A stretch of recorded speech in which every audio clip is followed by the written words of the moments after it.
वही की चाल से 3 किलोमीटर की 4 क्रमिक दूरियां तय करती है, यानी कि 3-3 किलोमीटर की है। बेशक उसने 3-3 किलोमीटर की दूरी दे रखी हो, लेकिन यहां से हम एक बात समझ गए। देखो ये वही प्रॉफिट एंड लॉस वाला क्वेश्चन है, जहां पर हमें सेलिंग प्राइस दिया हुआ था। वो सवाल भूल गए क्या?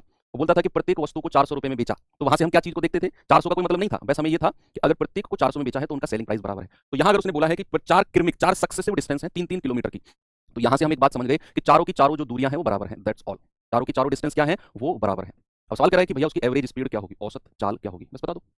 3 किलोमीटर से मतलब नहीं है, आप एलसीएम को ही मानोगे। बस ये यहां से आपको पता चल गया कि चारों की चारों डिस्टेंस बराबर है, फिर आपको 3 से कोई लेना देना नहीं है, आप अपने हिसाब से डिस्टेंस मानोगे, अपने हिसाब से। 4 है भाई, पहली वाली चाल कितनी है? 10, दूसरे वाली कितनी है? 20, तीसरे वाली कितनी है? 30, चौथे वाली कितनी है? 60। क्या करना है? एलसीएम ऑफ 10, 20, 30 और 60 कितना आएगा बच्चे? 60 ही आएगा। आप इस 60 को क्या कर लो, इस 60 को ही आप डिस्टेंस मान लो। 60, 60, 60 और 60। आप कहेंगे सर फिर इस 3 का क्या मतलब था? कुछ भी नहीं था। 3 से हमने केवल एक बात पता की चारों की चारों डिस्टेंस बराबर है। 3 किलोमीटर की क्रमिक दूरियां उसने तय करी हैं, तो 4 डिस्टेंस है जो बराबर है। अब मानूंगा मैं अपने हिसाब से, और अपने हिसाब से क्या मानते हैं सर? इन चाल का एलसीएम ही हम डिस्टेंस को मानते हैं। अब आप यहाँ एवरेज स्पीड डायरेक्ट निकाल सकते हैं। एवरेज स्पीड भाई, कुल दूरी कितनी हो गई? 60, 60, 60, 60। 4 बार जोड़ा गया है तो 4 गुना 60 कर दो। अब अलग अलग समय निकालो, दूरी बटे चाल, तो 10 छिक्के 60, 6 बार गया। 20 तिया 60, 30 दूनी 60, 2 बार गया। और 60 एकम 60, 4 गुना 60।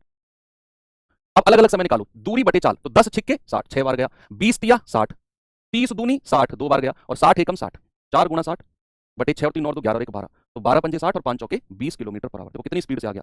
इसी तरीके से आपने करना है बच्चे। अगर आपको चाहे वो 3 स्पीड दे दे, चाहे 4 दे दे, चाहे 5 स्पीड दे दे, मैं कह रहा हूं 6 स्पीड भी दे दे, अगर वो ये कह देगा ना कि भाई चारों दूरियां समान है, आपने एक ही बात करनी है, उनकी चाल का एलसीएम इस तरीके से दूरी मान लो। मैं कह रहा हूं सवाल में जो कैलकुलेशन होंगी ना वो बहुत कम हो जाएंगी आपकी।